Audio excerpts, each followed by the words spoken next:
Changing people's financial behavior is difficult, but it is possible. One company that was looking to reduce energy consumption in San Diego tried to change people's behaviors by using signs with one key sentence. What exactly was that sentence?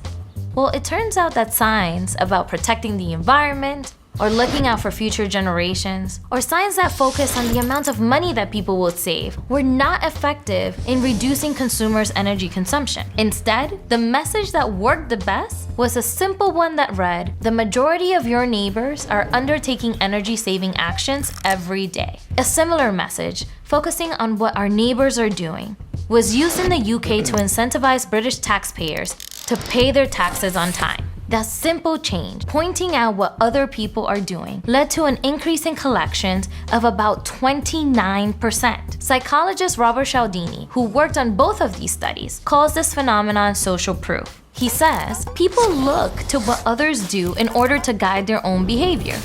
It's no wonder then that we base a lot of our own fiscal decisions on what other people do. And unfortunately, what we most easily observe are other people's spending behavior, not their savings behavior. It's easy to notice if your friend goes on vacation or buys a new car or a swanky pair of shoes. And with social media, you can even keep tabs on the shopping habits of the rich and the famous. Now, if someone wins a lottery, we'd expect them to spend more money, and they do.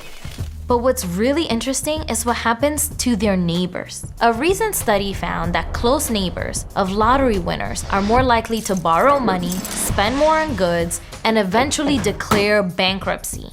In fact, the larger the lottery winner, the higher the rate of bankruptcy among the neighbors of the lottery winners. Basically, the lottery winners' behavior is rubbing off on their neighbors. We are always aware of consumer spending, but what we are not aware of are other people's savings behavior. So let's lift that veil. You can start with just a couple of friends. Instead of asking where they bought their new bike or the best time of year to travel to France, ask them if they paid down their mortgage, or if they have an emergency fund, or if they've paid off their student loan. Tell them about your own financial situation. To really make this a social affair, I encourage you to start celebrating paying down your debts. Maybe you've seen the viral video of a happy dancing woman who've paid off more than $200,000 in student debt. She was able to achieve this incredible milestone because she was bold enough to ask her colleagues and her industry peers how much they earned, noting the thousands of dollars that she was missing out on, and finding a job that would pay her her fair market rate. I think that video gained notoriety because it's not often that we get to see what people have saved and how they're doing it.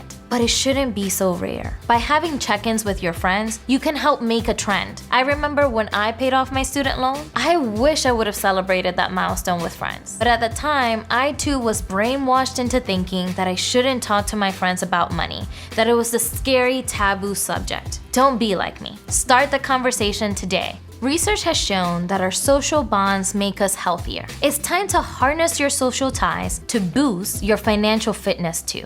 Your future self will thank you.